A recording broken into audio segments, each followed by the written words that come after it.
La Banque mondiale va reprendre sa coopération avec le Niger qui était suspendue depuis le coup d'État du 26 juillet 2023 contre le régime de Mohamed Bazoum. L'annonce a été faite le 15 février 2024 par la directrice des opérations de la Banque mondiale pour les pays du Sahel, Clara De Souza. Ce dans un contexte où l'économie nigérienne cherche à se remettre des chocs asymétriques qui influent sur sa croissance, notamment la pandémie à Covid-19, l'insécurité dans la région du Sahel et les sanctions de la CEDEAO. Une décision saluée par les autorités de Niamey qui n'ont pas manqué de rappeler la surprise avec laquelle elles ont accueilli la nouvelle de la rupture de la coopération en 2023.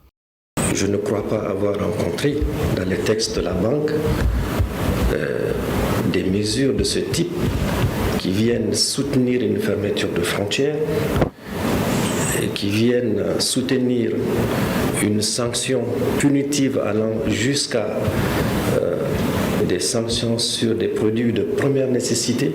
Ça a été un choc pour nous. Avant la reprise effective des financements dans ce pays d'Afrique de l'Ouest dont l'économie repose à 40% sur une agriculture menacée par le changement climatique, la Banque mondiale souhaite procéder à une évaluation des critères d'éligibilité au financement du pays pour lever les obstacles à une reprise de ses activités.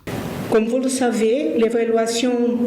OP730 est un processus formel de vérification sur le terrain que certains critères clés sont réunis, aussi bien pour la reprise des déclassements pour les financements en cours que pour l'engagement de nouveaux financements. La Banque mondiale reste un partenaire privilégié du Niger qui aujourd'hui envisage avec les autres pays de l'Alliance des États du Sahel de créer une monnaie commune. En 2022, l'institution financière a approuvé un financement de 191,5 millions de dollars de l'Association internationale de développement pour appuyer le Niger en matière de gestion des dépenses publiques et des ressources humaines dans les secteurs de la santé et de l'éducation, qui sont des secteurs dans lesquels le gouvernement de transition souhaite investir.